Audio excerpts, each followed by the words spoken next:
Welcome to the final edition of Strange New Pod in 2023. I'm your Fleet Admiral and host, Julian Brown, alongside the best bridge crew that was unable to decide on our favorite episode of the year, but we made it happen anyway. There was a lot of deliberation. There was a lot of love. It happened. It happened. Commander Hawk is here. He's still torn between his love for Picard and the perfection that was Lower Decks Season 4.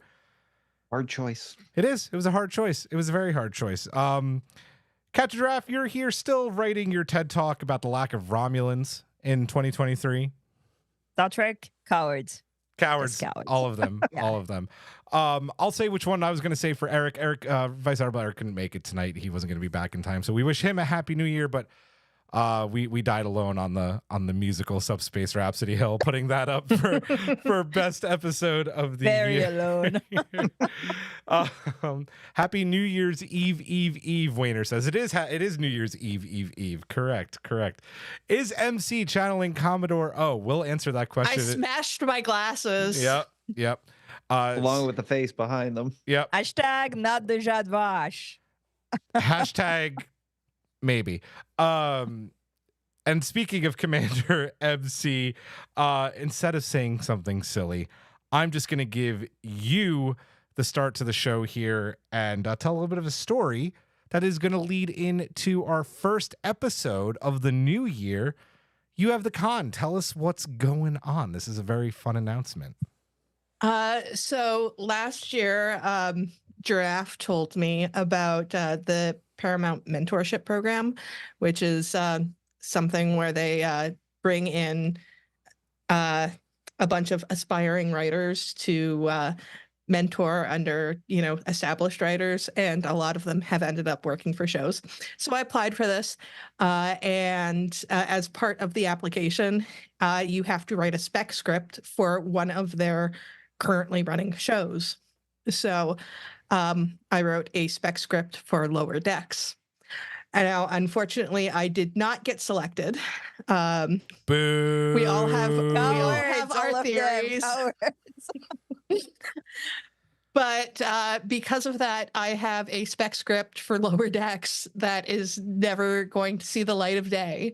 And what do you do when you're a content creator? You turn heartbreak into content. So we're going to be taking my script for a Lower Decks episode called A Bountiful Bounty of Booty. Which is set during the last season of Lower Decks, and we're going to be doing a table read of it. Hell yeah, we are. MC, I'm not just saying this because you already know how much I said this to you, and it was completely genuine. I laughed my ass off reading your script for the first time, and it reads just like a Lower Decks episode. It's my favorite unreleased Lower Decks episode. It is just so fucking good, and I can't wait for next week to have everybody experience it because it's such an awesome story. I'm going to sprinkle them with a breadcrumb if you're okay with it. It is a Tendi story, and it's a really good Tendi story. We can't wait. It's going to be so much fun. And your Christmas special was super good also on your channel. Oh, thank you. Yeah, it was awesome. So we're going to do that. And speaking of, we know that we kind of screwed up on table reads in 2023. We did the one, which was a lot of fun, but we just had such busy lives this past year. So much going on. We are getting back into those because we know that's also a special patron feature. This is not going to be a patron exclusive, but our 10 forward members and our Badmirals, obviously you guys get to be a part of those. So we're going to be in touch on how you guys are going to, one or two of you are going to be a part of that next week. Stick around in the messages on Discord for all the details on that. That is going to be so much fun. It's our first episode of 2024, followed by what was going to be last week's episode, our Temporal Cold War episode. So that's still happening just in a couple of weeks. I let MC take the con. I'm going to take it back, and I'm just going to quickly say we're a few days from 2024. How you guys all doing? What's going on? How we feeling? Good? Besides MC smashing your face. Shit happens. I went to the dentist, so my face also hurt. And I've been on break for the first time since July. And July doesn't count because I go to 17 cons. So I don't know. I've watched a lot of movies. And I fixed my teeth. That's what I've done. She watched. Yeah. She basically put herself through double torture. She got her teeth done, and she watched all of the X-Men movies, All the most X-Men of which movies. aren't good. You're making me want to watch most of them. Yeah, I yeah. do not recommend, and it is from somebody who loves the X-Men. I do. I truly, really do. They're bad. Most of them are pretty bad. Eric, no, temporal displacement actually moved last week's episode to 2 weeks from now. So 2 weeks from now. But temporal displacement did do it. Yeah, I almost wish you did like Instagram live reactions of your X-Men movie watch along, because that was No, hella because fun. like half of them I forgot I was watching the movies and like started doing like something else and I had to go back. And I did like I kind of like tweeted them. You see some of them, they stop after like Just an 'cause you hour couldn't because handle I'm it. just like, I'm done with that movie. I can't. But yeah, it was. Eric, it talks about what we were talking about off mic before we started the show. Logan is my fave, to be honest. Yeah, we were talking about how good that movie is. It's fantastic. Hawk, how you doing, buddy? Doing okay. Nothing too big or exciting to report. Just got through the holidays, and I think I'm basically just crawling on my hands and knees towards the finish line of 2023. So Yeah, that's fair. That's how I'm, it's uh, going. I'm doing absolutely nothing for New Year's. I'm probably going to stay in and catch up on movies from 2023 I haven't seen yet. Yeah, I got to do I that haven't too. seen Saltburn or Bottoms yet. No, Haven't heard of apparently either of those Bottoms? movies. Bottoms is a wicked comedy. Oh, okay. Yeah. Nice. So MC, how you doing? I'm doing rough. Doing rough. Yeah, about 20 minutes before the show, I fell down my stairs. So, and I've been right before the show, I had Giraffe playing the teacher with me, telling me to do all of the stuff to take care of I was myself. like, go grab ice, take an ibuprofen. What are you doing? We're gonna take 5 minutes so you can go get your trombone for those jazz renditions we talked about. No, but other than that, you good? Other than that, I'm okay. Funnily enough, I've been reading X-Men. Like that's Yep. what I've been doing lately. And Giraffes and I started doing this completely independent of each other. That's just because Giraffe and I are, similar minds. Yeah. And also been suffering through a lot of terrible stuff because I've been reading from the beginning, and X-Men from the beginning is really bad. So I bad. think it's very mood for like the end of 2023, like to go through something you love, but that's going to painfully hurt you. Yeah. Yeah. Yep. You're getting Trooper of the Year award from Matt Harker in the chat, MC. Aw, Aw. thanks, Matt. Let's see what's going on. The last time in 2023, we have to thank our amazing patron collective. We have a new one to end the year too, which is exciting. We'll say their name at the end. Giraffe, can you thank our amazing collective members at the Ready Room level and above, please? I feel Yes, bad I- because you just went to the dentist and it probably hurts to talk a lot. But It's maybe fine. not. I'm sorry. There's so many. There's so many. And we love them all. Yes. Thank you, dear patrons. Thank you, Simon Steiger, Jeffrey, Maria Gossett, Tallulah, Jen Stein, Tina Alexander, Joseph Pareto, Noe Santos, Kengui, Takako Nagumo, Fernanda Nogales, SMK, Laura Linderman, Colin Davidson, Jesco, Michael Graham, Emily and Travis, Gildera, Cassie, Blue Chew, and Dorian Anachronism. Maggie Light, Tyrannikilicus. Tyrannikilicus? You got it. Tyrannikilicus. Yep. Okay, yeah. Wayne Ritz, Gun of Arc, Sean, Jay Howard, Anna Yurdadon, my Helani Uchiyama, Matt Harker, Davey Willett. Hey, Davey. Tara Poland. Tara Poland, Slope 74, Rude Parakeet, Joshua Miller, Adam Sanders, Ari Spangen, Linky Guy, Aaron Welke, Carl Angoli, Michael Kwan, TJ, Mir, Caitlin, Elizabeth Dean, Jean McMahon, Time Lord serving in Starfleet, that's illegal. It is. Sedano Temporal Accords, 317, goddammit. Sedano 317, Puka Hair, Free Fries Short, Cat TP, Tripping the Read Alert over a Pineapple, Sean Manning, Congressional Baseball Fan, Chris Waterman, RHCB, Martin Simpson, and our newest collective member, who is an incredible person who writes incredible Romulan fan fictions, Seven Rasmussen. Hey! So, and I'm kind of like happy to see like so many people I got to actually spend time with during 2023 in the list of patrons. Yeah. I was at Mariah's birthday the other day. Yeah, That's awesome. friends, Brains. Did you say brains or friends?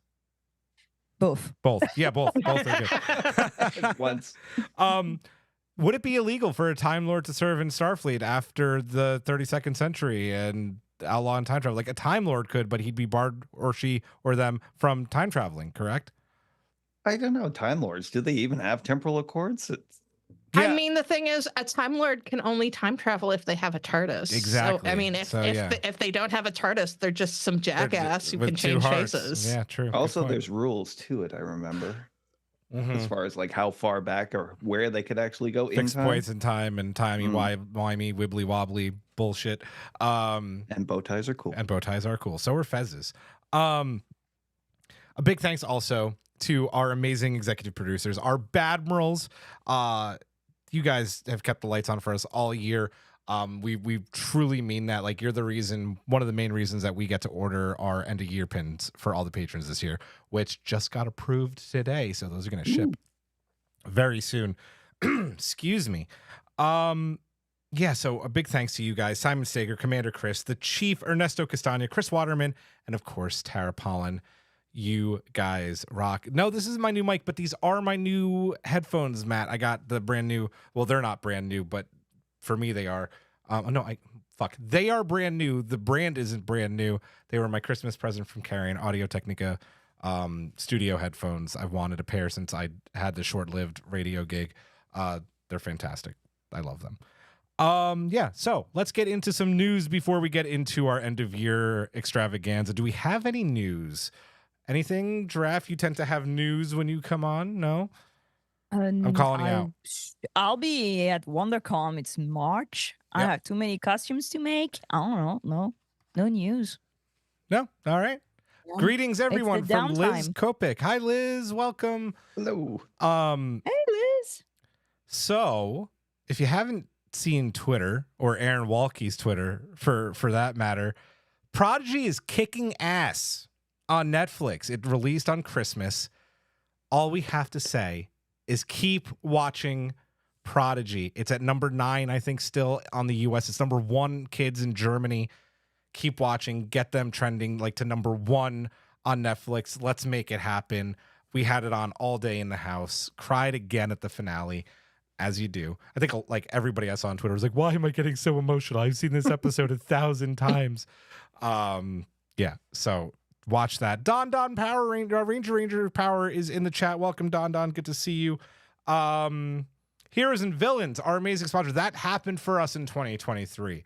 We got to thank them because they released some awesome Trek stuff, including, this is probably, I wear this twice a week, even if it's dirty, because I love it so much. The NCC 1701 Enterprise shirt from Strange New Worlds. You can go on their website right now, get 20% off your first order using our code STRANGE. If you don't want Star Trek stuff, their Marvel stuff is amazing. Their Star Wars stuff, I think, is some of the best Star Wars merch there is. Every single one of my purses is yours and villain lately. Yeah. All my luggage, all my bags. Yeah, very good quality. Yep. Amazing quality. They were super nice to us at New York Comic Con. I know you got to meet them at their pop-up, Giraffe. Just fantastic crew. We're so thankful to have them as partners in 2023 and going into 2024. Also, a big thank you, very quick, and I promise we're going to get to the show. I have to bust this thing out again Live. because we forgot to do the live, some of the lives because my kid got sick. But a big thank you to Insight Editions for sending us the Shuttlecraft advent calendar. Giraffe has it in the background too. We didn't get to finish doing it. My kid got sick. Life got crazy. I'm going to try and catch up over the weekend and do some lives on Insta, opening up the rest. You can keep opening it. January 6th is the end of the 12 days of Christmas. Oh, so there you're you still go. good. Okay, so I'm still good. They were really nice to send this out. I just dropped one of the boxes. You can still get this. It's not like special to the year. You can get it and hold on to it for next year, or you can just get a present for yourself and open it up now. Who cares? It's got some really cool stuff in it. So InsightEditions.com, go get one. It's a fantastic deal. And the quality, Giraffe will attest to this too, the quality of the stuff is all really good. More very good stuff that I really didn't need. That now live in my house. But that's okay. That's okay. And you can check what's in it also if you want. It's on the website. Yep. Tara writes to Giraffe, I want that Tom Paris keychain. It was in the advent calendar. It was days 8, 9, I don't remember. At one point, I just opened all the boxes because I saw that Julian was not going to come back. I was Giraffe didn't go down with the ship. I like it. Yeah. That's awesome. Guys, let's get into it. Let's do our end of year special. Before we get into that, I just want to say very quickly to everyone in the chat, everyone who's listening later, our collective, our listeners, our fans, everyone, thank you for making 2023 Strange New Pod's biggest year to date. That listen-wise, download-wise, watches on YouTube, just our exposure overall. We can't do any of that without you. You're the ones doing that, giving us those numbers. You guys all rock. Thank you. Let's do it. We're going to start with our episode of the year. Last year, we had a much easier time picking our episode of the year. And I should preface this by saying, just because I wasn't sure if Eric was coming tonight or not, I was going to maybe do some videos, but what we're going to do is over the next few days is I've captured some video. So all of our categories, or most of them, will be released as TikToks and YouTube shorts. So you'll see little clips from them. But yeah, we had a hard time with this one, and I think everyone had to make a compromise. I'm a bit to blame also, because everybody was like saying something and I'm like, yeah, but you butted every episode. Oh man. Michael Kwan writes, it's important to help Julian expose himself. That just depends. That just depends on where you are. Also, you get one of these. Get off my bridge. But yeah, we finally, I threw out like 5 episodes. Eric threw out the musical, and I was like, yeah, I'll die on that hill with you, but it's never going to happen. But that was because there was an incredible amount of Star Trek in 2023. It was a wild year. Amazing episodes. Let's read the one that we all came up with, and I think it is still a great choice. SNP's episode of the year is Lower Decks episode, I believe it's 307 or 308. I think it's 308. Oh, sorry, 408. 308. 408. 408, yeah. 408. And that, 408. Why do I keep saying that is, oh, don't worry. I did that on some of our lives this year. I kept on rating 3, so don't, yeah. It's Lower Decks 408 Caves. Caves. Yeah. Can I explain why caves, though? Yes, I'd like you to. Yeah, go ahead. So we all love those old scientists. We did. But it was kind of the obvious choice that we knew everybody was going to go. I mean, I knew everybody was going to go through. And I'm like, I like an underdog. And I think that Lower Decks has delivered such an incredible show throughout the year. And let's be honest, those old scientists is an amazing episode because it's a Lower Deck episode. So I was like, I actually voted for something else, but I think Caves is such an incredibly well-crafted 10,000% Star Trek episode. And there's nothing else to say.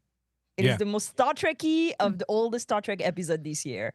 And it was funny. It does what Lower Decks does, which is take Star Wars canon and these things that people kind of either really love or really hate, like cave episodes, and completely just rips them up and turns it on its head. And that's why it was probably the best season we've had so far. Yeah. MC, thoughts on Caves? I mean, Caves, I think, is the best episode because those old scientists does not feel like an episode. It feels like an event. Yeah. Meanwhile, Caves is very much just an episode of, Lower Decks. And it's an incredibly good one because it's, I think, the first time we've really gotten to explore the friendship of these 4 Lower Deckers, just pure and unadulterated. This is their friendship. Yeah. For me, why? Who doesn't want a male pregnancy on Star Trek? Let's be honest. I mean, Yeah. It was pretty. That was pretty awesome. I think that this episode was our final choice for so many reasons. I think when we talked about it in our review show, we just all adored it. And one of the things that I think we all said was, it's really the first episode of Lower Decks that is 100% Lower Decks, stands on its own. Yeah, it references a couple of things that happened in the Star Trek universe, but like they're not key points to the episode, right? Like it is just Lower Decks.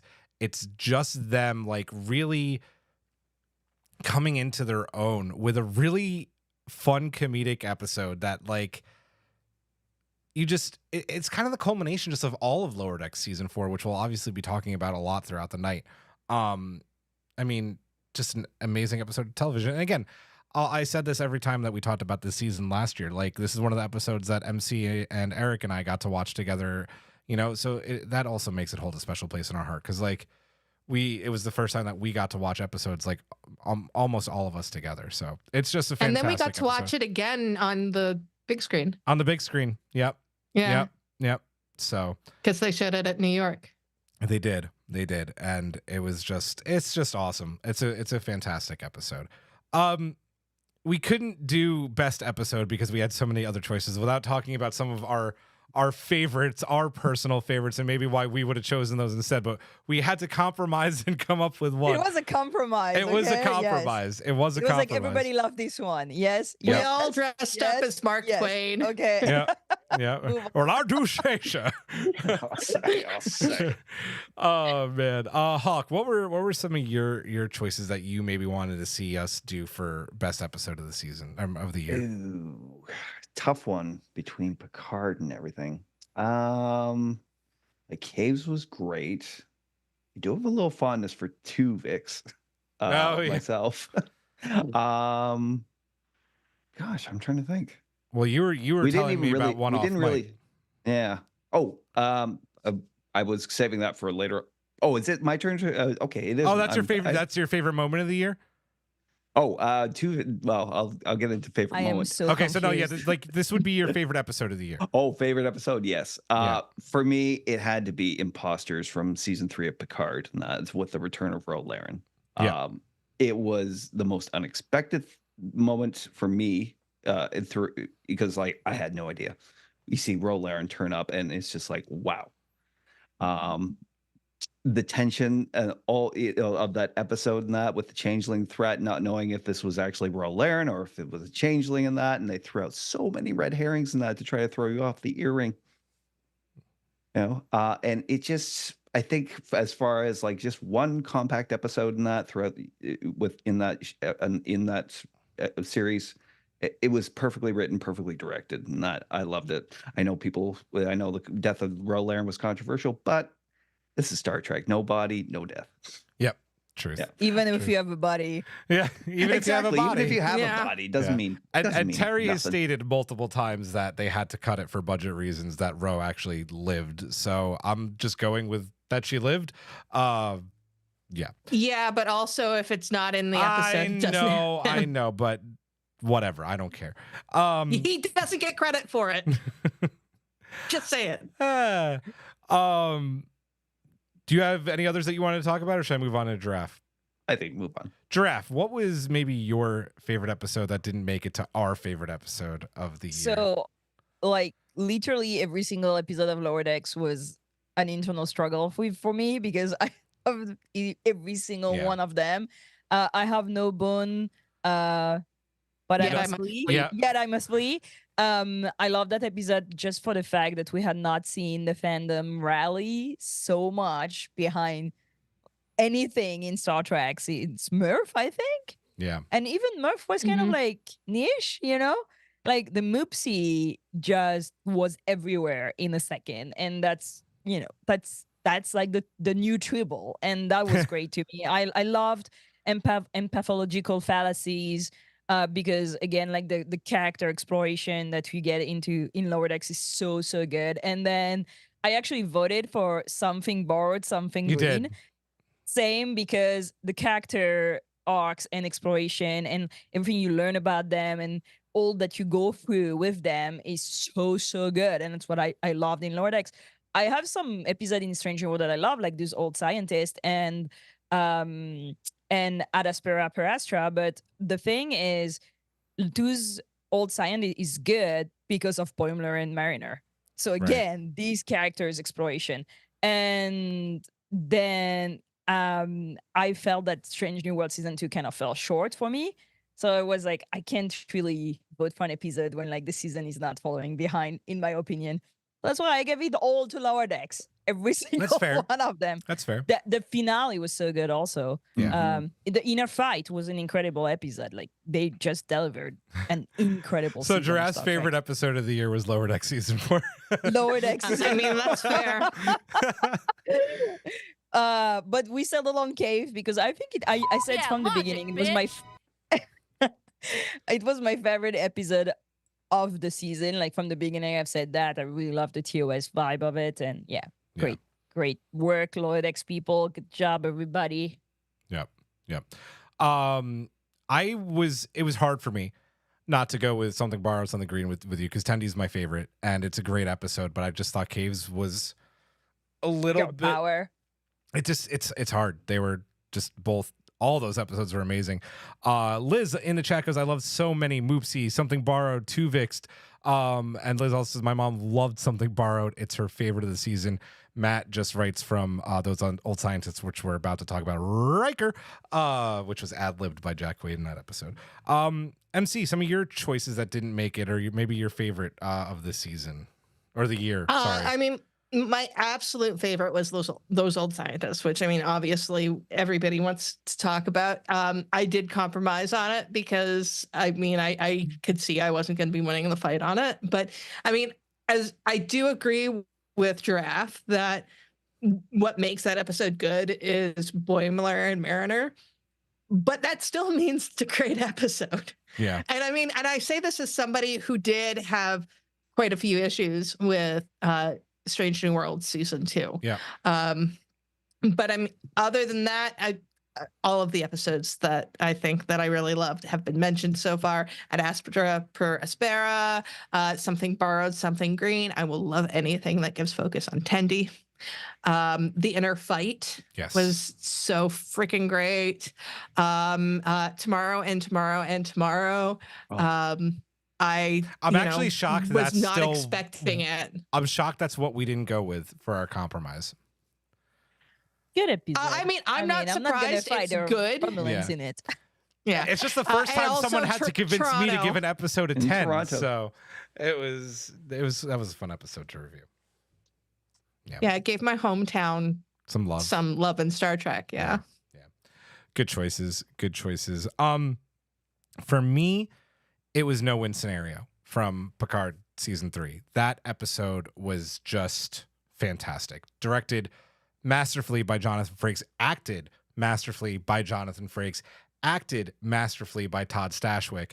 That episode just was an episode of The Next Generation, right? It had a very good opening. It had tension. It had a great climax. Had a great, kind of pushing the narrative along with the ending and mimicking a little bit of First Contact when Jack does like the water on his face and stuff. So much to talk about in that episode. I think maybe without Stashwick's monologue in that episode, it's maybe not as good, but it's so memorable and makes that episode. The score is well. Vatic, who's just wonderfully played by Amanda Plummer, also chewing the scenery in that episode.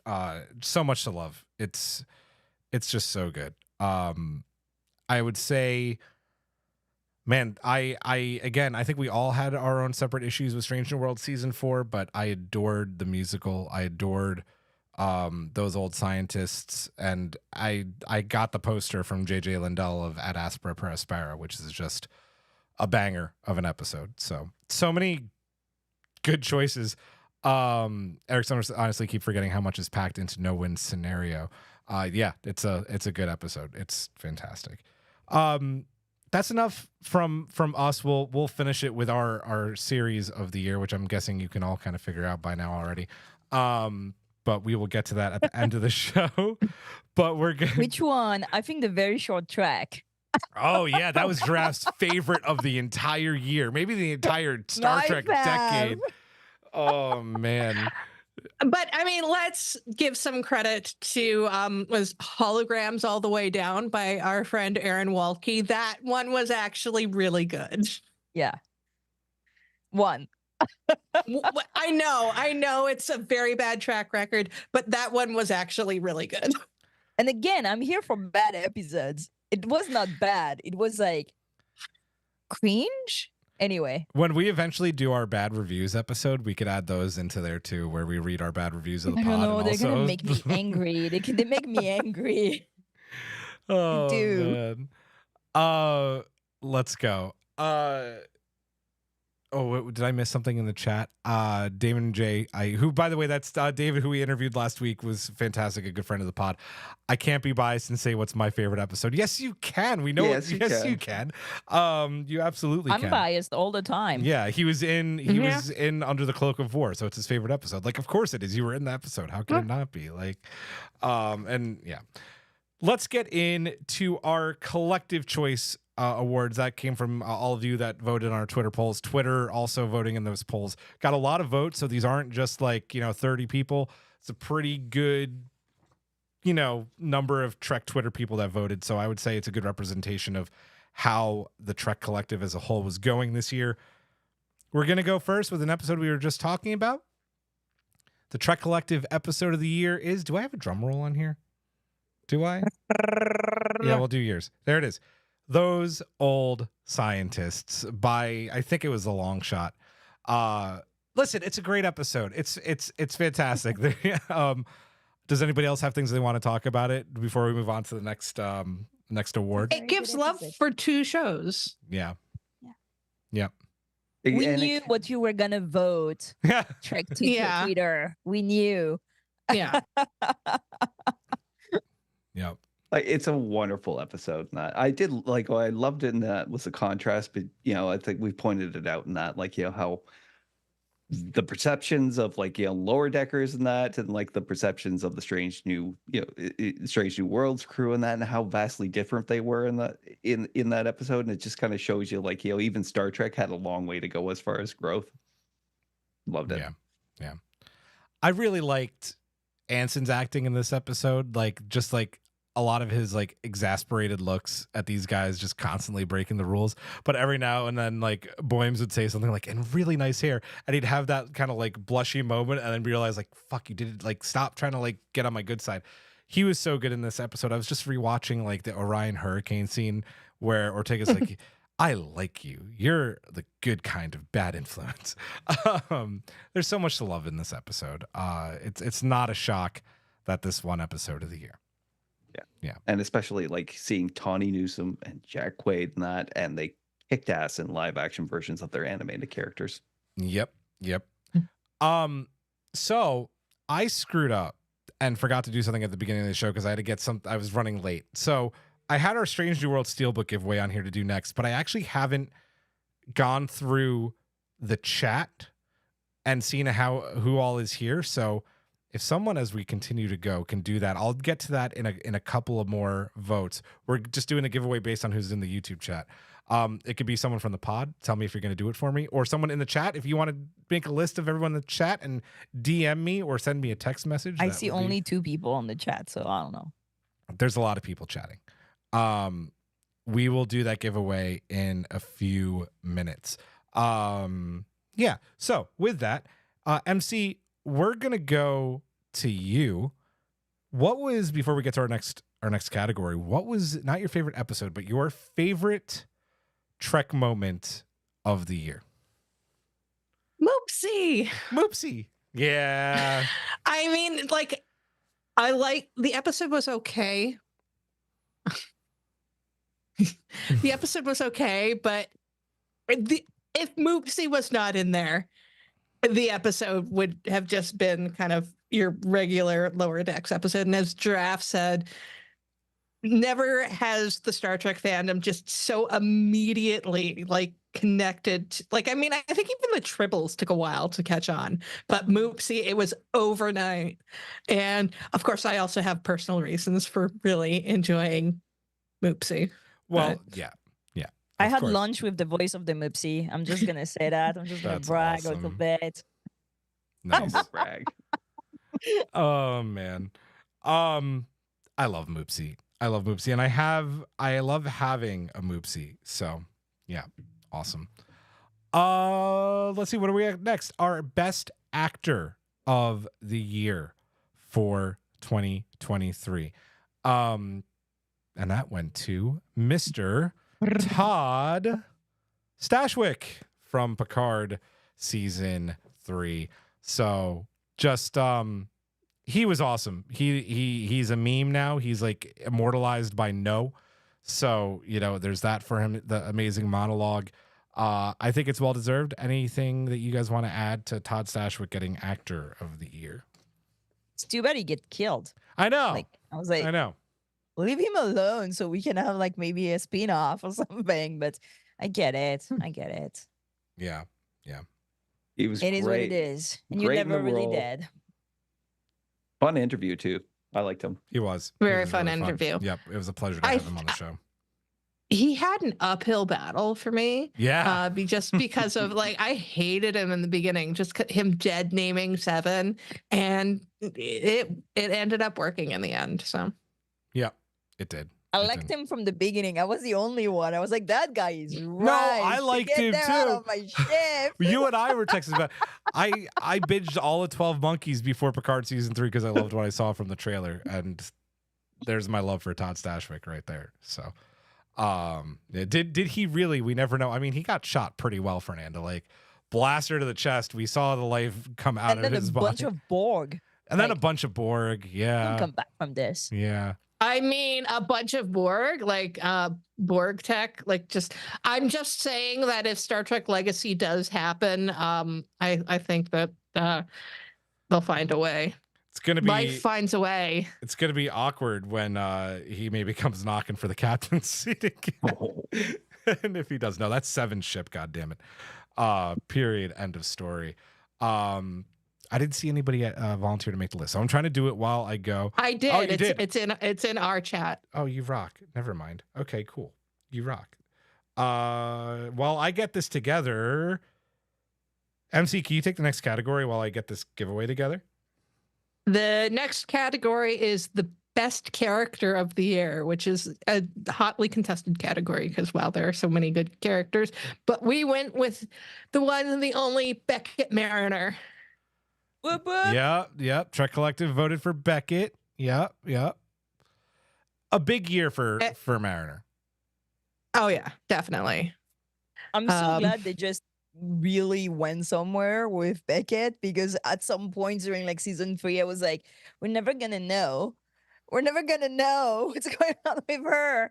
And it was better than anything I've imagined. I mean, I thought she was like, you can go and listen back to all my crazy theories from like ever. I thought she was like working with Roll Aaron, and it was not the case. But yeah, it was a good season of Lower Decks. Come on. It was Great. amazing. Great character development for her. It's like and that's the thing about 4 is that it was kind of pushing at you, and that it's like she was still doing her crazy antics even after after being promoted. We thought like, why are they continuing on? Then we get her answer right at the end of the season and it was huge. And the way it ties in everything since like the first episode and all the little information we got here and there. I mean, like masterful. Really well written. I need to rewatch all Lower Decks actually to really taste all the It's now I such a see. it's such a bingeable season, right? Like you can just watch all of those all at once. Period. Yeah. I had the pleasure of interviewing Mike McMahon during a roundtable at NYCC, and he straight up said, I know what's going on with Beckett. Don't worry. Like, I know what's going on. He didn't say the next week we were going to find out. So I'm like, you fucking genius. Like, laying that little, like, hint there. And then giving us an episode like The Inner Fight. And Cito, man. Like, just unexpected, amazing, and a cool way to connect the larger Trek universe to such an amazing character. So I think it's the right choice for character of the year for sure. And I'm so glad Yeah. they went with, such an underdog character in TNG, because we ate a lot of TNG this year. Mhm. And I was like, again, yeah, but they went for like that Lower Deck episode, like that character you see only twice, like, and a character that has touched the fandom so much. It was like a great choice. And also underlining, how like people that you cross in your life can be so important to who you become, without being like big mentors or like Mhm. giant captains or like people that do heroic stuff. And like, yeah, that's a friend from the academy that like just changed her whole trajectory and everything, how she saw life, how she felt Yeah. of everything. And yeah, that was, again, perfect choice. Yeah, agreed. MC, you were going to say something? Yeah, if you go back and you listen to our episodes, like at the early bits of the season, like I was very frustrated by Mariner were. for a while. Yeah. And it wasn't until like the end of the season where all of a sudden everything made sense. And there's absolutely no way Mariner goes back now. Like we're going to be seeing a new Mariner at this point. And feels so good to finally reach that point. And also, let's not overlook Mariner and those old scientists, because I was going to Connie say Newsom is just so good in that episode. Like you can tell she's having the time of her life, and just like Hot Spock agrees with me. but Pike's like, I know we're still getting acclimated to our surroundings. He was so pissed. Oh man. I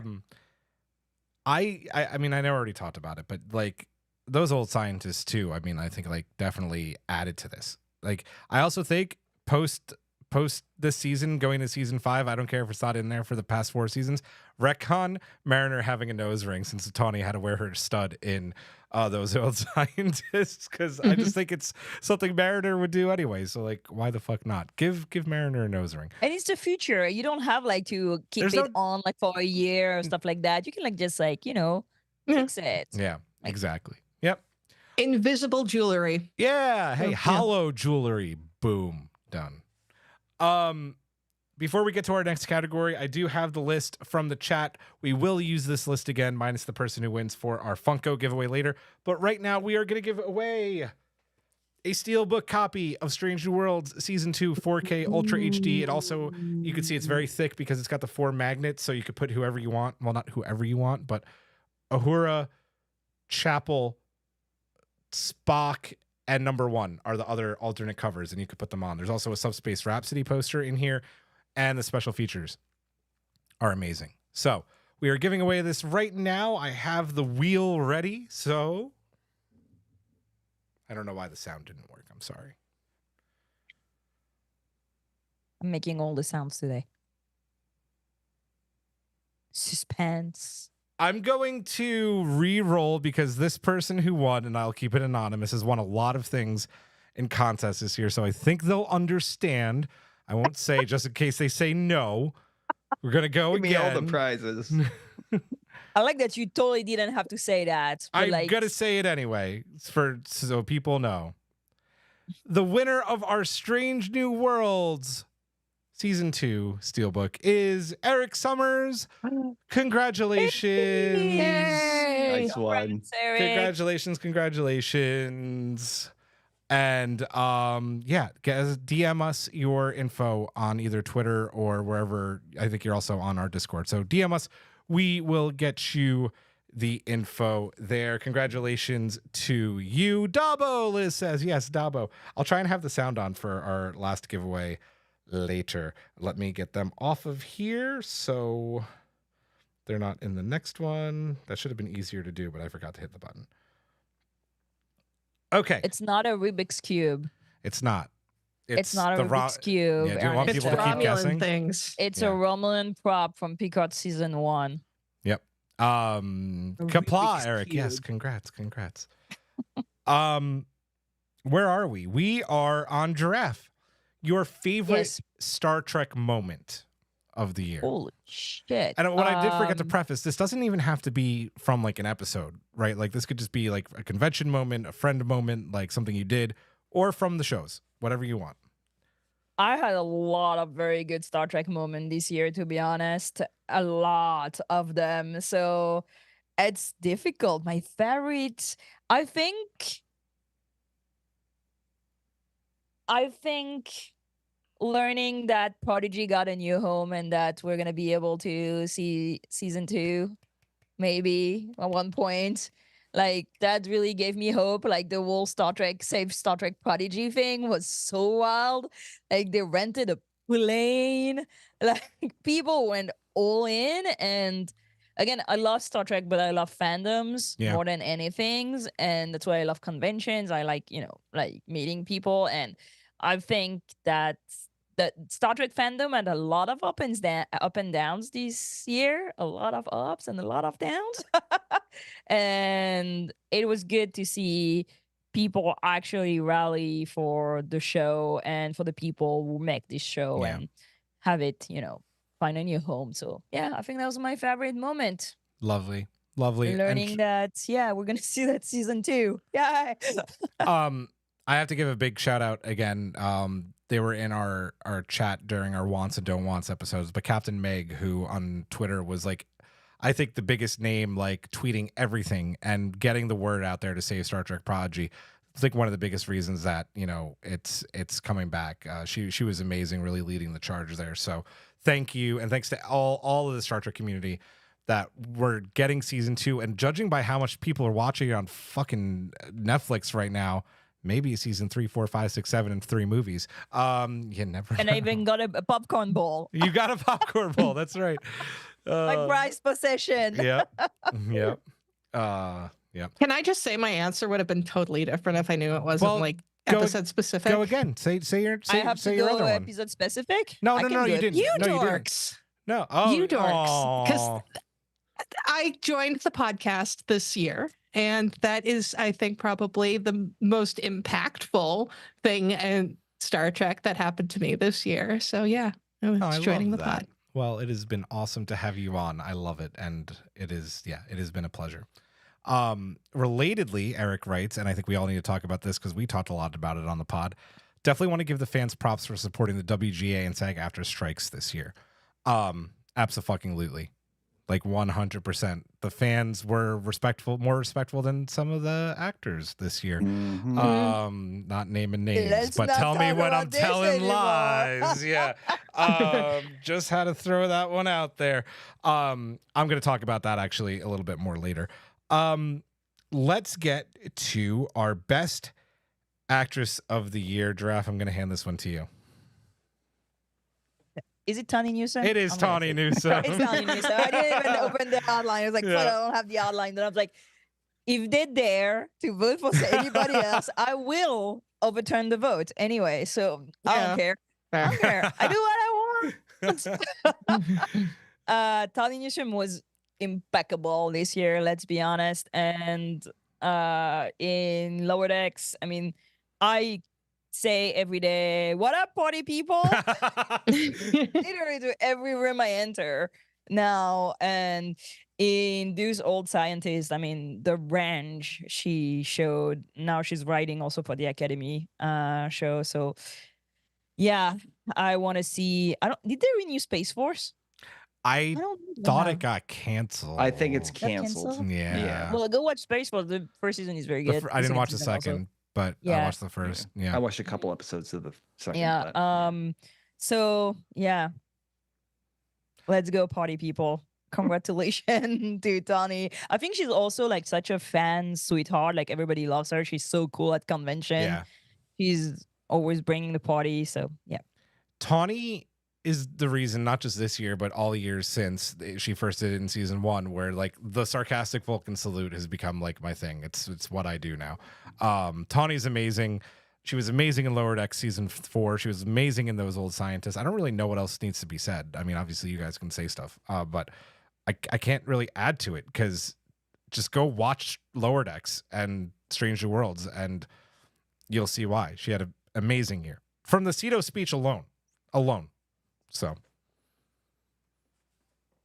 And she has been also very I won't say outspoken because like that's not this, but like very supportive of Black women in the fandom and indeed, of other Black actresses also in the Star Trek franchises. And I think she really like started like to roll a new kind of culture Yeah. in the fandom and amongst also people like making Star Trek. I feel from the outside, I don't know, but but I know that Tawny always make me feel seen, and it has changed. Like Lower Decks and Strange New Worlds, they have brought people that have changed they have continued to change the fabric of convention and fandom in a way that makes me feel like even more part of it. So big up to that also. Yep. Agreed. Anything else on Tawny, guys? That's just amazing. I think I said everything about Tawny when I was talking about Beckett because Same, just give more. Yeah, more, because- more. Yep. I am gonna give a very quick shout out though to I hope I pronounced her first name right. Yetide Badaki, who played in Strange Worlds and Ad Astra, where she played Una's lawyer, and holy shit, that is also just an amazing performance. Didn't got third place in the voting, but I think maybe should have gone higher. Michelle Who was Hurd, second place? Michelle Hurd for Picard season 3. Yep. Three amazing Black women got first, second, and third. So I mean, shows what a good year it was for Black women in Star Trek. Now I want to know. Noelle Wells. Oh, I know. We do. We love Noelle. She was amazing this year too. But So she got the short hand by not being on the on the crossover live action. yeah. So, and who's going to be at Trek Long Island? I think Yetidi's going to be at Trek Long Island, I think is correct, which is awesome. Hopefully we get to talk to her because that would be great. Let's see. What is next? Hawk, I'm going to hand this one to you. What won the Trek Collective title sequence of the year? Best title sequence of the year went to Picard season 3, naturally, because it was so simple. It was made great reference to the TNGs, like, the fonts and everything. Loved it. Well, wasn't it the only one that was end different? credits. It was the end credits. Yeah, the end credits. The end was credits. like, yeah. Well, it was the only one that was different, but the other choices to vote for were the animated one that they did for Strange New Worlds, which was fucking awesome as well, and the acapella one from Strange New Worlds as well. So 2 for Strange New Worlds, and then Lower Decks you have to put on there because the Borg fight changes every year. Like the whale probe made it on this year. So I loved the Picard season 3 end titles because of the Easter eggs in them, right? Like you could, like, Karen and I poorly translated the musical notes. We thought it was actually the French national anthem when it was Pop Goes the Weasel. Don't ask how we wound up with that. Don't ask. Drastic. So many Easter eggs. I quit the pod. You've disrespected France. I don't know how that happened. I'm the only person here that can disrespect France, okay? Not I'm the only one allowed. Not Ridley Scott. Oh my god. I've not watched the movie. Everybody says it's boring, which I think is so much worse than like saying it's a bad movie. But anyway, side note. Well, Eric Summers race. I wonder who gets added for season 5's Lower Decks title sequence. If they're going by like Star Trek movies, then they add like Cybok or like the God guy from Shakari from Final Frontier. No. I mean, that'd be a boss move. It would. It absolutely would. Amazing. Oh man, you just won a what the fuck face of the year giraffe from Matt Harker for the France thing. Yeah. Hawk, let's go to you. Let's stick on you, buddy. Let's talk about your favorite moment of the year. Well, now you've opened up the category so much and that to like go outside. Sorry, right? not sorry. I think we should do both, like all personal and the thing, because and the episode, because MC did too. So now I want okay. We can come back to you for sure. Yeah. Okay. So in IRL, I'd love to give a big shout out to both Michelle Hurd and Jerry Ryan and that for all the work they did during the strike. And that, especially with Michelle Hurd and that she's the SAG LA vice president and that, and they were frontline picketers throughout the entire thing. So that was kind of my favorite moment, seeing like Star Trek actors step up in that during a very, really, really important moment in their careers. As far as the television side, there's this weird thing about the Lower Decks, and I mentioned Tuvix before. It being like probably one of the most controversial episodes of Star Trek is divided so many people, and that we have a ban on it, on the actual even mention of Tuvix in our chat discussion. It's a fake ban, but I love giving people shit. And here I would really like to do an actual review of Tuvix because I do think it's a fascinating episode to discuss. It's great. It takes, it does what Lower Decks does best, in that, it takes something that, was controversial, had the episode originally, had like, a very big moral quandary in that for them to fish through. And that instead, Lower Decks takes it and flips it on its head, and that, making the blended people an actual threat. Yeah. Yep. Like once they got the taste of life, they weren't going back. You knew from that episode that season 4 Lower Decks was just going to be a banger all the way through, right? Like that just set the bar for the entire season. Exactly. Yeah, starting with Voyager, you were like, right? Okay, bold. Okay. All right. Ballsy move, Mike McMahon. Let's fucking go. Yeah. No. Yeah. So hands down, just that favorite singular moment. Nice. Giraffe, did you want to do your favorite episode moment now, or do you want me to come back to you later? As you prefer. Go I now. have Hit it. down. Go. Okay. I have to say that I felt very, very validated when the Romulan showed up on Tomorrow and Tomorrow and Tomorrow because everybody gave me shit. Oh my, me. You could just say me. It was me. And I said, it's the Romulan. And you know what? It was the fucking Romulan. So let's go. I did have like such I don't know, a jump of the heart, when I saw the bird of prey. I was like, holy shit, they're going there. Like, yeah, that was cool. I will say that you pulled calling it the Romulans out of your ass. You didn't know. I didn't know. I know. It's like I say this all the time. Right. Every time It's something, the I'm like, I Romulans. think it's the Romulans. And this one, I was right. I was just sad that we didn't get to see like more costumes because like that would have been cool. We didn't get this year of Star Trek has been very, very poor in costumes. I will say that. Think about it. See, look, what iconic costume did we see this year? Hold. Yeah, see, the fact that you're holding is the problem. Lots of uniforms. We got like some amazing dresses, like from like Ad Aspera per Astra, like the office wear. She has like, it's gorgeous with dresses, but we didn't get like costumes, like except in Lower Decks, and I'm making one and pathological fallacies with the Betazoids. Yeah, you're which was, like, absolutely very right. cool. You're absolutely right. This year was very poor in like wild, insane, like crazy costumes.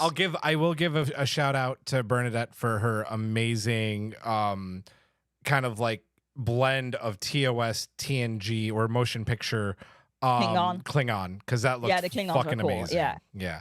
But then we didn't get a lot of Strange New Worlds, so we didn't get a lot of like fashion, like crazy things. So yeah, I'd say that. Giraffe, I don't know if you know this. Maybe you could sneak your way onto that episode because I'd love to see you on it since you want to do an episode on Tuvix. Sci-Fi Sisters is doing a Tuvix talk during Trek Talks. So, oh my God. You can slide into their DMs like, can I get on that one? Let's see. Yeah. That'll be an interesting episode. We're talking about animation though. I think Giraffe's talking about more live action. Matt Harker saying Gwyn's armor was spectacular in Prodigy. But Prodigy is last year. It was not this year. Yeah. So Prodigy had like made amazing. Yeah. Prodigy costumes. Like yes, absolutely. But it was last year. It was not this year. Yeah. This year, not so much. Yeah. No, agreed. We are at a really fun award, and that is MC. Who hasn't taken an award yet? Who hasn't done one? MC, have you done an award? Hawk? No, I think we've all done one. I did the title sequence. Does anybody want to take best third act Knick Knack, or should I do it? You do it. You just said it. Well, I didn't say the answer yet, though.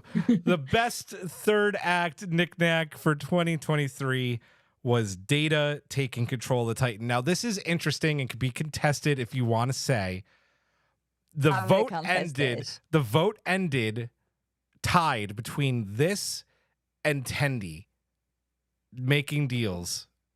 Listen, like Data, we saw it coming. We knew Data was like, like, come on.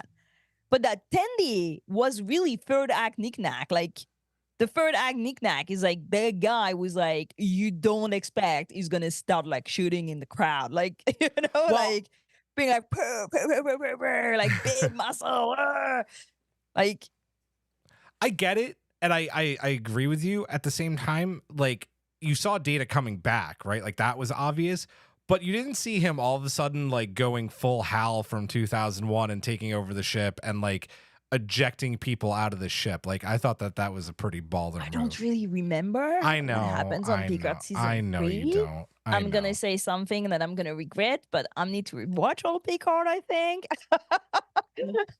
But I like I also feel that Tendi has been so much on the back burner when you Yeah. cannot really put Data on the back burner.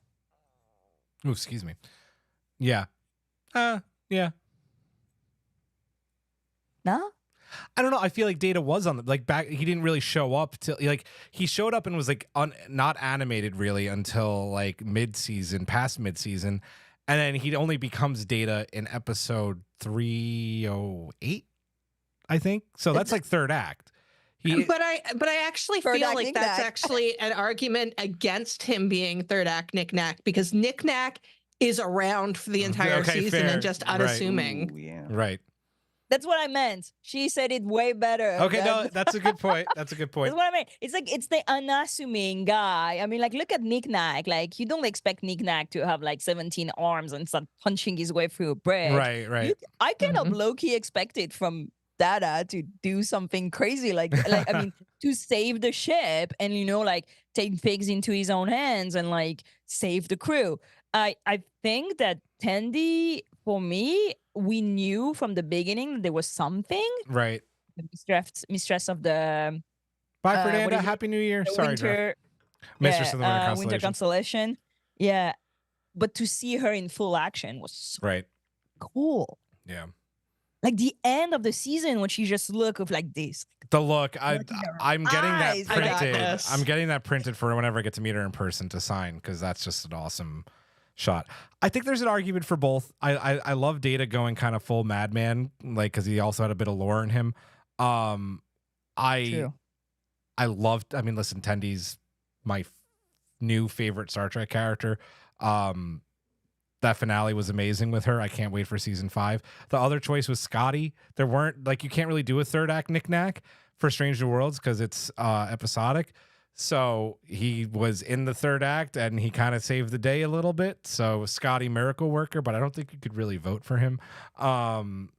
It was a weird category, but our Badmirals thought it would be a fun one to do. The choices were a bit You rough. throw it on them. The Badmiral, Their yeah, I'm fault. throwing it on the Badmirals. I am. It's true. But what's Yeah. controversial about? Oh, go ahead, Hawk. I mean, like, you think I'd be the one arguing for Data and that in this category and that, but it feels like Tendi was much more like the third act Knick Knack for season 4 of Lower Decks and that, because the unassuming, like, we saw the development of her character Yeah. throughout the season and that, and the big turn at the end. Yeah. Data. Yeah, I mean, we always expect Data to come in, at the last minute and Right. save like the ship or the captain or sacrifice himself. Fair. Like with yeah. Data this year, like, great growth for like the actual character in that, in his journey of becoming human, he kind of finally gets it, but What was the third- episode where he goes against lore and like disappear, but then That's reappears? it. That's Like, the episode. that's this one. Yeah. Yeah, this one kind of make me cry. Like, Yeah. it was very- yeah. Yeah, Yeah. this was Yeah. the one that really got me. It was Yeah. great. Yeah, especially with his speech with Geordi after everything happens too, is just like really That beautiful. was like in the feels. Yeah. A lot. It hits you. It's a great, Yeah. and I will say again, this poll was a bit controversial because it ended in a tie because the poll ended early for some reason. So I created it again, and then Data just kind of like steamrolled and took the lead. So it could be both. How about we call it still a tie? They both win. 'cause I'd say both we are- call it a tie. I'd yes. say we In call my it a heart, tie. it will always be Tendi. That's fair. I accept that. Speaking of Tendi, boom, Funko. there Yay, she is. so cute. We are giving away her. We are giving away best character of the year. She's here. Where is she? Here. We are giving away most underused character of the year. For Poor real though. Rutherford. For real, what For happened? real though, what happened? And we are giving The entire show. I mean, Rutherford's always been the most underused character on Lower Decks. I'm calling Jean Cordero becoming a Marvel big shot. Yep, there you go. I hope so. And we are giving away the MVP of those old scientists. He's here. Is he here? And no, we're not giving away these individually. We're giving them right now away as a whole set. We didn't buy Badgie because that thing is ugly. So if you want to Yeah. get that, you can get it yourself. Creepy. he's It was so creepy. creepy. He's on my tree, though. I have 2 Badgies on my tree. But Let's see. boy, is that Tendi a good one to get because the value of that The one has, value of like, that one is shot up. I ended up keeping the box because I didn't realize like it's worth some money, folks. Not saying you should go and sell the one that you win on Twitter or on eBay, but do with what you will. Let's do this giveaway. Your cat is going at the tree. Oh, she left the chat, but she's going to be happy when she finds out. Congratulations to Fernanda Nogales, our winner Whoop, whoop. this year of our Whoop, whoop. Funko set. Congratulations, Fernanda. Just so you see the proof. There it is. Congratulations. I already know where you live because, yeah. We That's not Cool, creepy man. at no, all. because we hang I out. already know where you live. I know girl. where you live. No, we hang out. We go to soccer games together. It'll save you on some shipping. It will. I might just go drive these to her. So congratulations, Fernanda. That's awesome. These are a really fun set. Let's see. Where are we? We have done both our giveaways. By the way, if you didn't win Strange New Worlds this year, you can win it in 2024 when we eventually do our season 3 or season 2 in review of Strange New Worlds season 2, right before Strange New Worlds season 3, which has begun filming. Yay.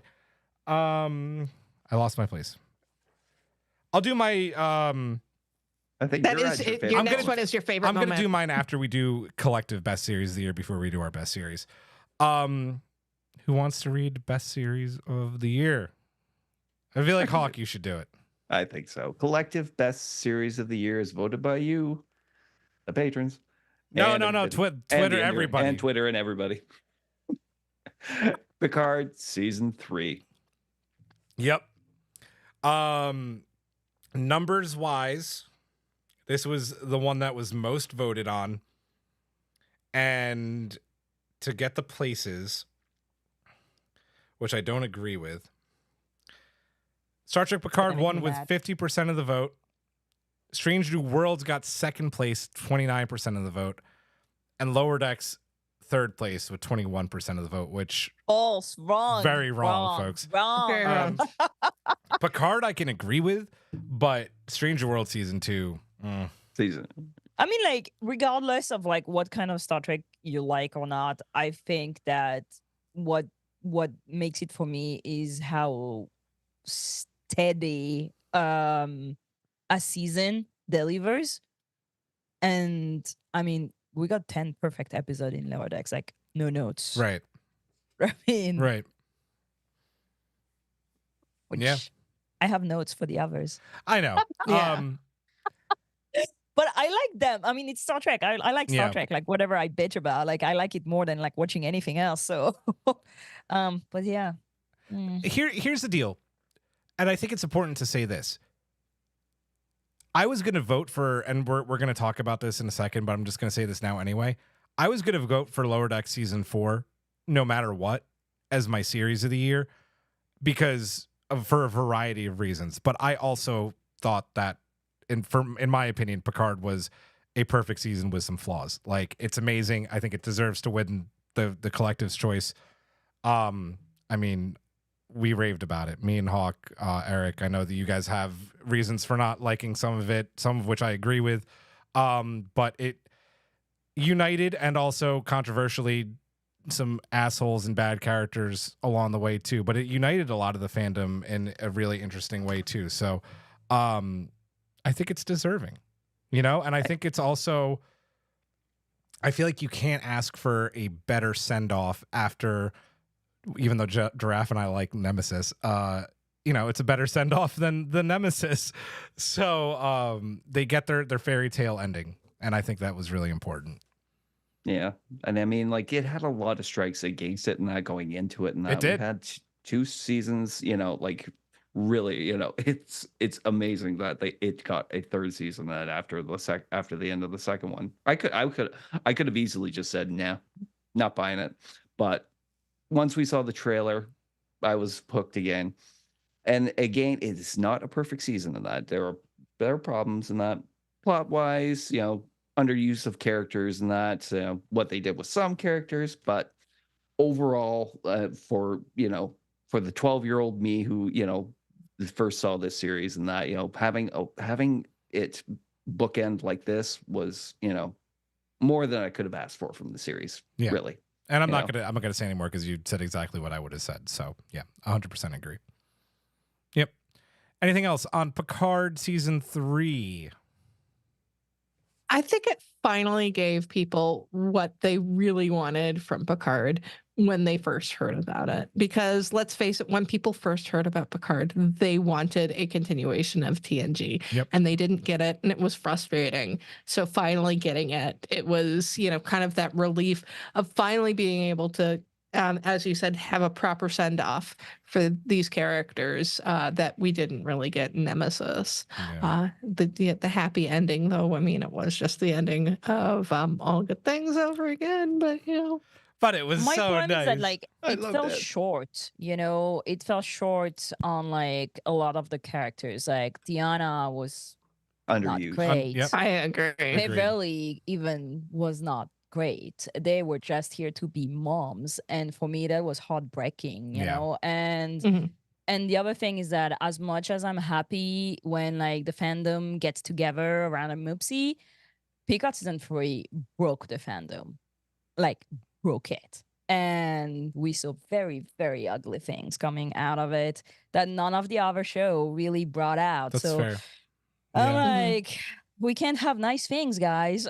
That is true. That is very true. Because Yeah. it kicked a very dark underbelly of our fandom and woke up a lot of disgusting people Mm. that Lower Decks didn't do, or even Strange New World didn't, you know. And it was a tough fucking time for a lot of people that were not fitting the boxes, you know. Right. I mean, I almost quit. I was like, I'm gonna go do an expense fucking podcast now because I'm Mhm. fucking done with Trekkies. Yeah. And I know a lot of people felt this way, and it hurt a lot of people also. So, like, as much as, and I mean, like, all these actors are so great and they're so good. And I mean, like, it was sad that, you know, it created so many battles around it and so many ugly things came out when, you know, the story is cool. Like, they should have given him a daughter, and, like, it would have been a totally different Right. story. It would have been so much better. Right? Like, Beverly needs to have a daughter. She's like a generations of women, and they were like, no, fuck that. So yeah, I Fair. hope we don't get, like, more of it. Like, please, let's have new characters. That's the only thing I beg of Star Trek. On Fair. new fucking characters. I'm gonna go and do my favorite moments of the year. I have a couple. My favorite moment, I would have to say, would be, like, us wise, was Toronto, and not just getting to hang out with you and Eric, MC, but Michelle Hurd. Mhm. I think everybody is well versed on my initial not so much love for Rafi in season 1, and then I fell in love with her in season 2, and then I fell in love with her even more in season 3 because she got to work with Worf. And then I got to meet both figuratively and literally activist Michelle Hurd. And she is one of the most amazing people I've had the pleasure to meet and talk to, and I will not forget that. Her panel at Fan Expo Toronto about workers' rights, about just technology, about equality, was one of the most moving things I've ever gotten to experience. And I got to chat with her at her table for a good 10 minutes about it. And she's amazing. And I will never, ever forget that. Another moment. You know what I want? I want Second Self to become a series with Michelle Hurd. Yeah. And like it's like Romulans and Cardassians and like Raffi. It has everything I love. Like that would be so good. Read that book. Eric Summers is asking, did we visit Kid Con in Toronto, MC? Kid Con? Oh yeah, my we God. did not visit Kid Con. No. Yeah, that was just really beautiful. And then I'll share when Eric's not here, but I'll share a moment I got to have with Eric, and that was geeking out for I think almost 2 hours with Frederick Weidman and Stephen Barton, who did the Picard season 3 score, just about their music in general, and an interview that didn't feel like an interview. It just felt like 3 people talking about music for 2 hours, and I really won't forget that. It was just a really cool year for getting to talk to people who work on these shows. I mean, Aaron, we've had Aaron on doing All the World's a Stage, our table read, and him having his cameo in that. I mean, it was a really fun year to do this podcast and do it with you guys and get to, I think, besides Hawk, unfortunately, one day we'll actually meet in person. Getting to have moments with all of you, like Giraffe. He's AI generated. Yeah, Giraffe, you and I went to Disney and built lightsabers together. Like, oh my God, yes. It's been a fucking incredible year. That's been a weird fucking year. I may have been high all the time. Maybe. I was high earlier today, so I mean, I get it. And then episode wise, it has to be said, the Enterprise D in Vox.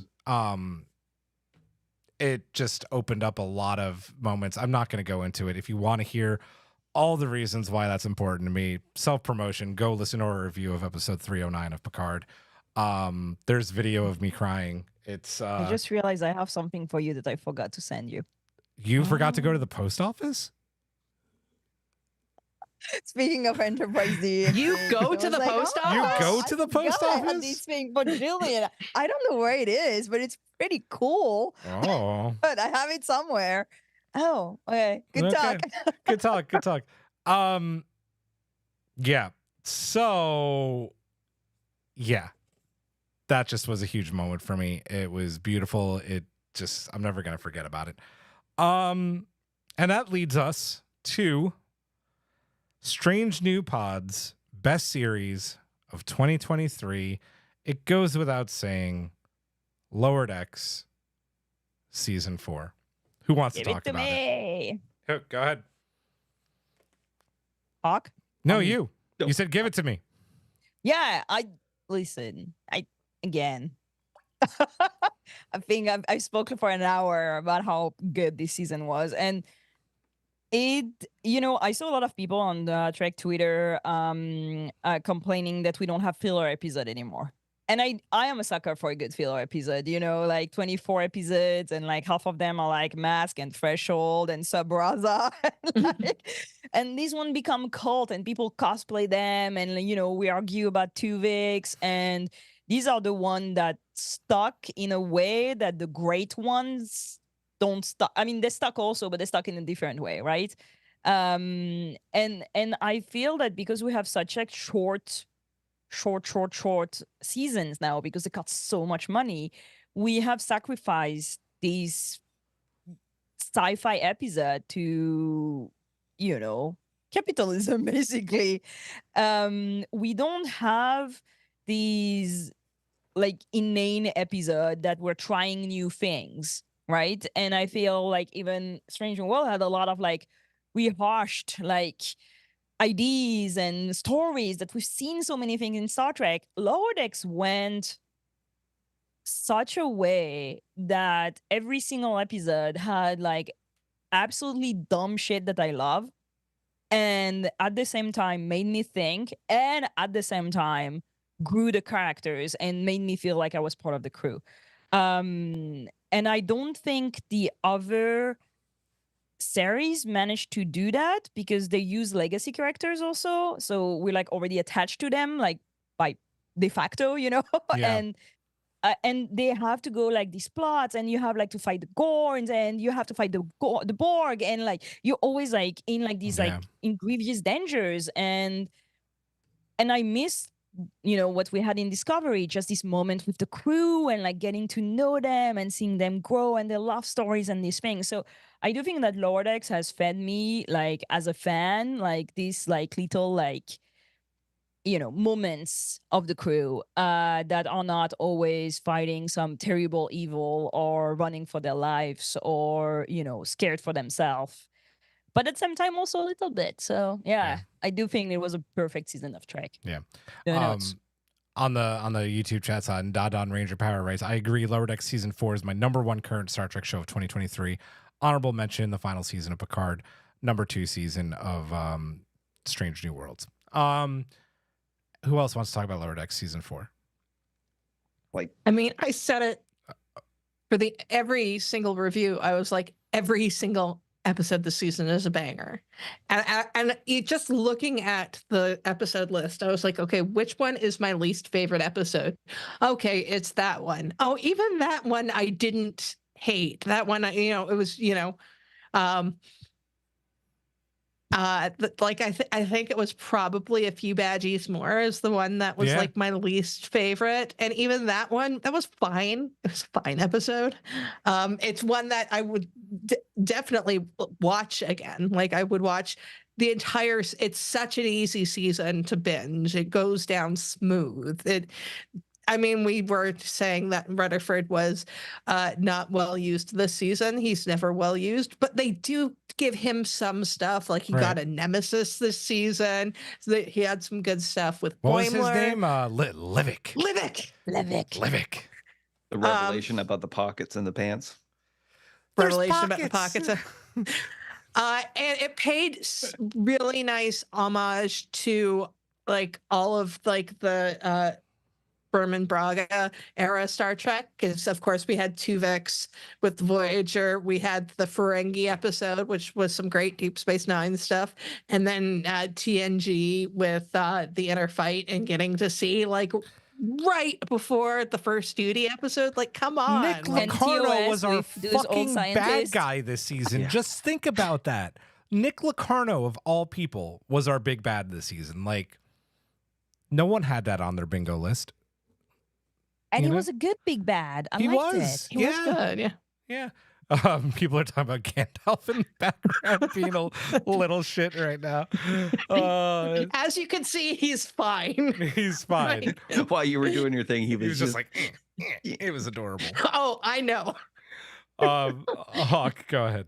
Yeah, for everything everybody said, yeah. I mean, like it's like, you know, as Giraffe mentioned in that, like, you know, Picard, yeah, it kicked up a lot of bad stuff from like a lot of like trolly people, you know, and I hate that because, you know, it just tarnishes, like, you know, not just like, you know, my favorite bits of Star Trek and that, but you know, Star Trek as a whole in that. It's, you know, it's supposed to bring people together in that, not create a wide gap. Lower Decks season 4 and that, it's like, you know, there's no controversy. It's I don't either they're just getting it right or I don't know, but people come together with this show and that, and they leave like happy. And I mean, I think it helps a lot that Mike McMahon isn't just another showrunner. He's a Trekkie. Like he's not just like oh, you know, I watched it as a kid kind of Trekkie. He's like I live, breathe, and die Star Trek Trekkie. Like Aaron Walkie. You like Aaron Walkie? Like incredible Trek. Yeah. Yep. So, like I don't know what else to say. But with this season, it just seemed like everything was just firing on all cylinders as far as the writing, the acting, and the animation. You think like, you know, animation would kind of like for a series like that would kind of stay pat and stay in a safe zone and that, but like Inner Fight with Mariner and the Klingon, like there was something like just that a little different and elevated it with the lighting against her eyes and that. The like she's raining telling- glass also, like Yeah, just the you- background of that scene. Weird moments like that, and they just stick with you. Yeah. You know, so no doubt, like, you know, as far as best Star Trek this year and that, it's hands down Lower Decks season Yeah. 4. It gives you hope. Like you watch it and then you feel good. Like it makes me feel Mhm. good. I watch an episode of Lower Decks and then I feel good. You know, and it's Yeah. 25 minutes and I'm like, I'm happy now. Yeah. You just knew it was gonna be like that good of a season when we're all laying in a somewhat cramped hotel room being like, should we watch another? And Eric just yelling, yeah, we're gonna watch a fucking another. Like, yeah, like we just kept going. And I think we all maybe said after each episode a little shocked, like, holy shit, that was an amazing episode. Like, and we just kept saying it, right? And again, like, tooting my own horn a little bit here, getting to sit literally directly across from Mike McMahon and watch his face talking about this series was just like, this franchise is in good hands with him. Like, he cares about these characters. He's matter of fact about what he talks about. He knows what he wants. There's not, I don't think, really like a big studio head up his ass saying you have to do this, you have to do that. For the most part, he's getting to play around in the sandbox and do whatever the fuck he wants, and he's doing it really well, and it makes me so happy. This, like, I was creating clips for the TikToks that we're gonna do, and Caleb just like came next to me because he heard Mariner's voice and started watching with me, right? Like, it's just like, you would think that's Prodigy too, right? And it is. We all watched Prodigy on Christmas Day, but like, our family like is a Lower Decks family. Like, you remember, like, oh, let's watch, like, you know, TNG is coming on, like, let's all sit down like in the 90s and watch it as a family. That's the Brown family with Lower Decks. Thursdays, we're all watching Lower Decks together, especially this season, and that was fucking fantastic. So, bravo, Mike McMahon. Way to fucking go. Anything else on Lower Decks season 4? Good? Let's do our... When we're gonna do the review for the whole season, it's gonna last for 5 hours. It's going to be 5 hours. Yeah. Let's Several do... parts. Yep. The final mailbag of 2023. There wasn't a lot. I thought more people would bring in their favorite moments, but we got a few. Hailing frequencies open. Who wants to take Colin's mailbag? That Go ahead. Colin D wrote, the moment 7 of 9 first appeared on Picard and said, "You owe me a ship, Picard," as she fell to the floor, I was hooked. In all 3 seasons of Picard, I adored her. I couldn't wait for any scene she was in. She took it to another level in season 3. She is now my very favorite character in all of Star Trek. I was almost in tears when Shaw called her 7 of 9, and when she was revealed as the captain of Enterprise G, I was so deeply happy for her. Now we just need # Star Trek Legacy. Jerry Ryan was amazing. She in was fantastic. Everything she done. Like the moment she speaks about Voyager was so Oh. good. Like everything. I just, you know what? I'm gonna add something. I want female for showrunner for Star Trek because Yes. Discovery is the only one, and it's ending. Yep. And right now, it's only a bunch of white dudes making Star Trek. So can we have a female showrunner? I mean, the Academy. I was gonna say Academy is Yeah, gonna the have, Academy. But like Star Trek Legacy with But a more. female captain, please give me a female showrunner. Let's go. Yes. One who's not gonna split up Seven and Raffi again. Yeah. Please. Yep. Please don't do that. Liz Kopic in the chat says, since I'm new here, can you all give me some tags for me to follow or a pad with that info? Talking about like Twitter tags or like tags of our episodes? I'm not sure. But she also writes, my boyfriend and his kids are new to Trek, but Lower Decks is the one they all love. Yeah, it brings people together, man. Like Lower Decks is fucking amazing. Loved it. We'll just go down in clockwise order. Can you take Klingon motherfuckers, please, MC? Klingon motherfucker wrote that Strange New Worlds Lower Decks crossover hands down. Mhm. Yeah. Yep. And watching it in OH was pretty cool. Yeah, that had was to be pretty cool, awesome. yeah. Yeah. So Liz writes, whatever tags. Tags on Trek Twitter. I mean, the Star Trek tag is ridiculously active. You just like hashtag Star Star Trek, Trek, yeah. you'll find. And Yeah. on TikTok, Trek Talk. Yeah, or Trek Talk. Trek Talk. Yeah, Trek Talk or Trek Talk Crew. Yeah. Star Trek. I mean, any of the show, like each show has its own hashtag. So if you want tweets about those shows, like check out their hashtags. All our episodes use those hashtags and stuff as well. So I might also recommend finding like one person you really dig on and then look at who they're following, because that way the hashtags can get dangerous. They can. That's true too. Yep. Can you take the final limerick of the season or of the year, Giraffe, please, from Tara? Okay, I still don't know what a limerick is, but let's go. Tara wrote, "Those old scientists provided my favorite moments of any track ever, not just 2023. So I present an exclusive, alternate, previously unreleased limerick." I love it. It starts already by a word that I don't know how to say. Cruel Moth Bee's horonium level is prompting a visit, but the portal surprises with a fascinating pivot. Pivot. Pivot. Shut up. Boimler tumbles through. So you know, Mariner's coming too. And the Delach flowing at Pike's birthday is likely illicit. It did. And Benga had a wavy arm. It was wild. No, it was Spock who had Oh, it the was wavy Spock arm. who had the wavy arm. You're right. Sorry. And Benga's the one that's like, what's in this stuff? So good. I will take Matt Harker's to end the year. My favorite Trek moment of 23 was a tie. Getting to go to my first cons ever. Ooh. Very cool. And then tied for a moment when I got to see his reaction when I gave me, Julian, his signed panoramic poster of the Enterprise D bridge. Thank you. That was a moment. Thank you, Matt. That's it for this year, guys. It has been incredible. As I said at the top of the show, this has been our biggest year ever. So thank you for making it that. We crossed 100K downloads this year. I don't know if we hit 100 episodes this year or last year, but either way, it's still fucking cool. We're heading towards 200. I think we actually have over 200 episodes, but we weren't numbering some of them for a while, so it's weird. Who fucking cares? Y'all are the best. Any closing thoughts from you guys before we end 2023? Good? I can't believe we're still doing this. I know. We're going into year 4. Giraffe, you're an OG. Like you were here. Nah, I'm not an OG. You are. You were here before. You were here before you were a host. You are an OG. Oh yeah, I'm here. Yeah. Yeah, you are like That is true. the OG. That is true. Yeah. June 2021, baby. Let's go.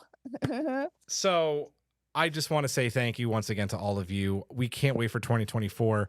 We're getting Prodigy season 2, so that's like reason enough to be excited. It's gonna be awesome. We can't wait to talk about it. It's gonna be so good.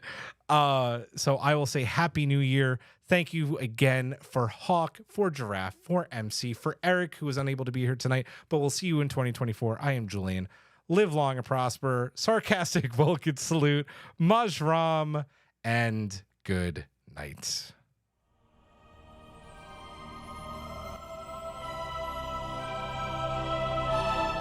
Thanks for beaming into our podcast today. If you want to keep the hailing frequencies open, you can subscribe on Apple and Google Podcasts, YouTube, and Spotify. Like what you hear? Put in a good word with Starfleet and leave us a 5-star review.